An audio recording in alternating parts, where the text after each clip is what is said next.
Senator Wimberly, we learned this week that Donald Trump wants to use America's cities as a training ground for the military. You live in Paterson, born, raised, you serve Paterson as part of your district. What's your reaction to that? I mean, it's insulting to Americans. I mean, you're going to put millions of dollars, and my numbers may be a little off. I want to say it was Portland or wherever he's going, and the governor says that it could cost him up to $10 million a month to have the military there. And it's a show of force on your own people, not where it's needed. If anything, you should be, figuring out how to get money into, policing and community policing and things like that nature to avert some of the issues that we face when it comes to crime. But every city that he has attacked and come out has been a Democratic city. A large amount have been from minority leadership as far as mayors are concerned in the cities that he's gone after. And each one of them, from Chicago to Memphis, have said that their crime rates have gone down. So what's even worse is they're not even doing their homework about the amount of crime and what crimes are prevalent in some of these major urban hubs that happen to be Democrat, happen to be minority-led. We have more news this week coming out of Washington, namely the federal shutdown. Mm-hmm. And a lot of reports I'm reading say that these will impact temporarily at the very least, but maybe in the long term, Trump says he would get rid of a lot of these federal jobs. How does that trickle down to your district, and how does it impact it, and what do you all here, elected officials, intend to do to mitigate some of that? Well, I mean, the big issue is it started before the shutdown, when he allowed Elon Musk and these young, techies to go in. And people seem to forget that thousands and thousands of people have already lost their jobs. And then Elon Musk steps away and nothing changes, so they have a difference. But in the meantime, these folks have lost their jobs who have been there for years and years, which impacts every community. Everybody just looks at Washington, D.C. A lot of people don't understand the federal impact that it has nationwide, and obviously Puerto Rico and anywhere else that, is touched with the United States. So what I say is that the impact is definitely going to be felt. I think it's intentional that it's going to happen. And the fact is that when he's screaming Democrats are creating this problem, well, the House, the Senate, and the president are Republicans. So if you can't get your numbers and reach across the line and be mature about it, I mean, we saw what he did with Jeffries and Schumer the other day, and then what mature leader would put out that type of TikTok, depicting, Congressman Jeffries as a Mexican joke? That's not a joke. That's an insult for a leader. It's an insult for Americans. I don't care if you're Republican or Democrat. You cannot sit back and say this is acceptable leadership. Speaking of leadership, you've been critical of your own party's leadership at times. You wanted them to get a little tougher strategically. Do you think that their willingness to go to a stalemate with the administration over Medicaid and over trying to restore some of the cuts on the Affordable Care Act front was a good development? Yeah, that's good. We have to fight. I mean, at the end of the day, as Americans, healthcare should be a priority for everybody. And once again, I don't care if you're Republican or if you're Democrat, we understand that here in the state of New Jersey, I think over 300,000 people could lose Medicaid benefits. And that's a major issue. Healthcare, as you know, along with the mentality that folks don't need to get vaccinations and stuff like that, 5 years ago, we were just dealing with COVID. So that's proof alone that we need to have every medical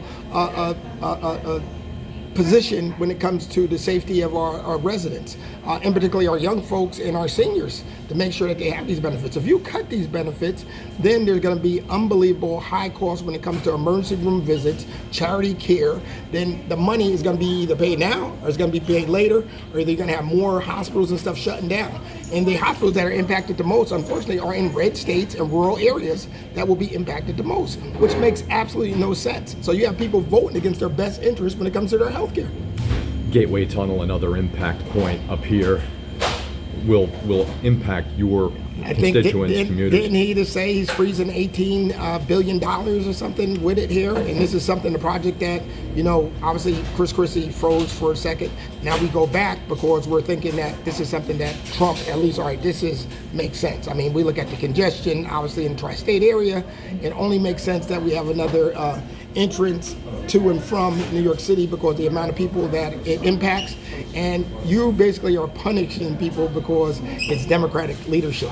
Be it Phil Murphy or, hopefully Mikey Sherrill, and obviously, with the governor of New York. So it makes no sense. And it's not with the best interest, even when you're talking about the climate and things like that, when it comes to emissions and all that stuff. We need another entrance and exit to New York City, and also the congestion. I mean, anybody who knows what our congestion is dealing here on a regular basis.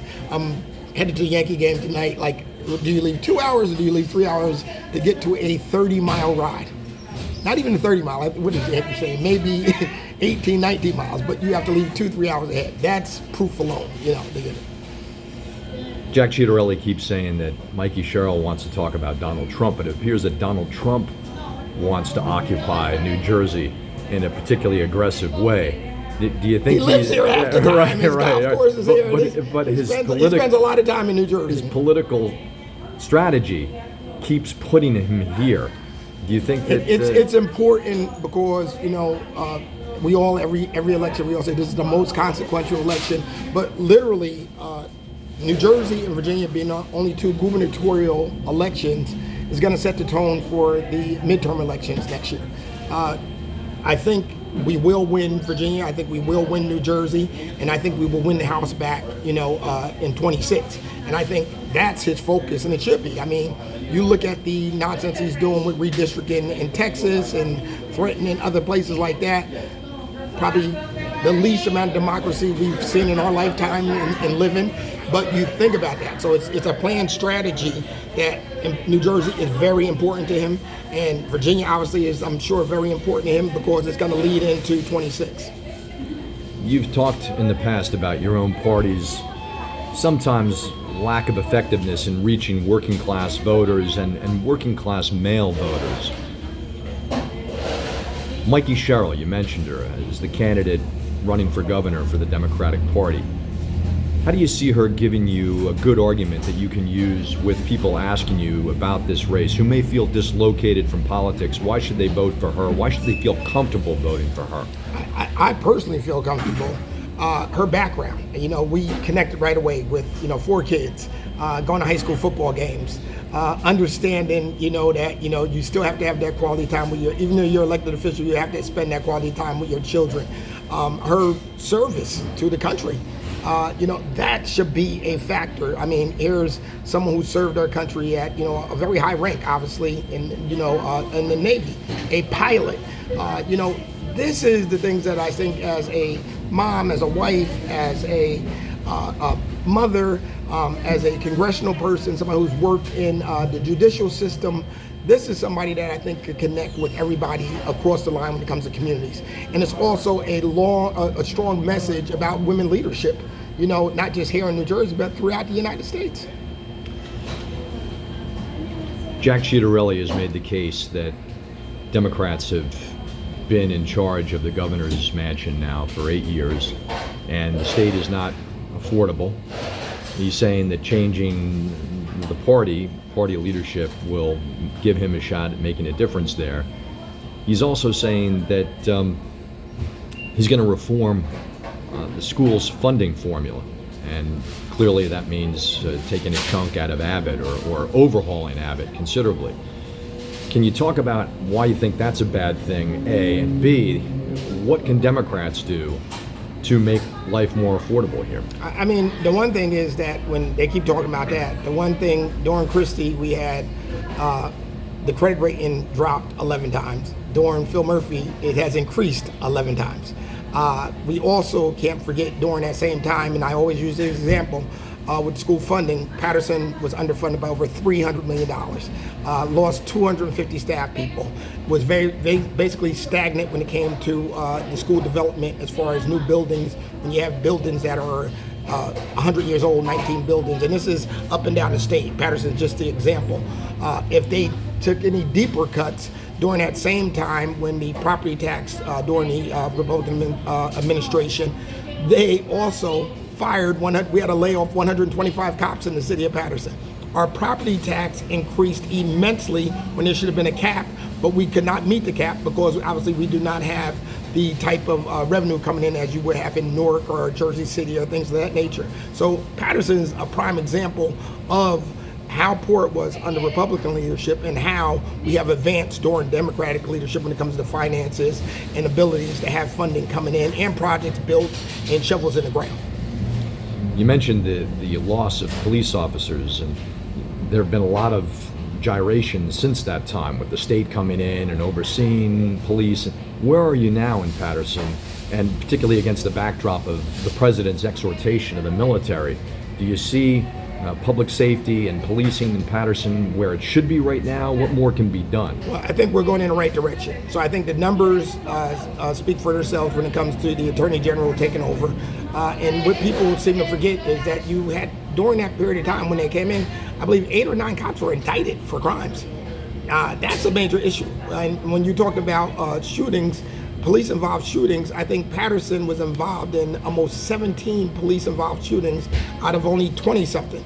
Out of the fatalities, I think we had 8 fatalities, and almost every one of those persons were a man of color, African-American man. Those are the issues that really haven't come to the top when you talk about the Attorney General taking over the Patterson Police Department. Has there been an improvement? Yes. Has there been a feeling of a state takeover or a military takeover? No. Our officer in charge, Murray, is from here. He's been here. He's been part of our, police department, and the community policing here, if anything, has improved unbelievably during this period of time. And I just hope it's a transition, a seamless transition, whenever our local police have the opportunity to take over. I would support 100%, but the transition continues in the same way.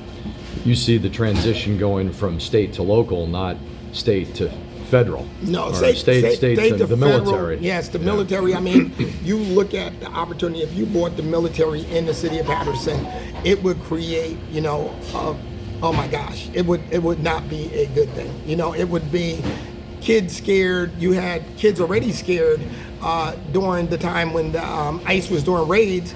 The attendance rate in the city of Patterson dropped drastically because families were afraid to bring their kids to school, or parents were afraid to go to school because they thought they were going to get arrested by ICE. So in turn, you bring military in, our attendance rate may dropped unbelievably because they're just paranoid or afraid, which they should be when you see things like the other day where the ICE guy nails and basically beats a woman in office, videotape. So that would not be a good thing for the city of Patterson. I just don't think it's a good thing for anybody. Senator, can you tell me a little bit about your work in terms of bills and focus priorities right now, this particular stage? Mm-hmm. Well, I mean, going into the next session, obviously I'm the only senator up for election in November. And I don't know what committees, if I'm going to be changed on committees or not, but my focus will continue to be the same. Education will be a major priority. Recruitment of teachers and many of the districts, not just Patterson, that are lacking teachers. Also the recruitment of minority male teachers. As you know, nationwide, only 2% of all educators are African-American men. Something that I think we have to work on, because they have to be able to see the guys that are in the barbershop, at church, in the corner store, that they're able to say that, well, Mr. Johnson lives here and he works with me. And I think that would make a difference in the lives of so many of our young people. And we've touched on it, the Medicaid issues and the SNAP benefit issues. These are something that affect us every day. And I know that places like St. Joseph Hospital would be, operating in the red if we don't get these funds to come in, and many people won't get the services. And in many of our areas, our kids have asthma, diabetes, dealing with obesity. You take away these benefits from them, and we become a very unhealthy, not just city, but an unhealthy state. So you're talking about those things, and to continue and work on job creation. So working with folks in vocational training, have opportunities to become plumbers and carpenters and auto mechanics. I think it makes us a more productive place, along with getting folks who work in our community, to live in our community, but it has to be affordable housing, to give them not only affordable housing, but somewhere that they feel good about themselves. That when I look at affordable housing, I don't look at, the old school public housing where we just stockpile people in 300 units. I'm talking about home affordability, having a home, maybe even refurbishing some of these homes, giving folks the opportunity to be homeowners, that they'll have the pride to sweep and clean in front of their house because it's theirs. And that's what I want to work on, going into the session. Who wins Game 3 tonight? out at Yankee Stadium? Yankees, big Yankee fan. I was pretty excited. Hurt the day before last night. It was a pretty exciting night in our house. And my son goes, "We got to go to this game." I said, "Well, you figure out how to get tickets, and we're going to this game." So he told me today, "We're going to this game." I said, "You must have figured out how we're getting tickets." So I'm not missing too many events or chances to see the Yankees. And I love it during this time of year. Good luck.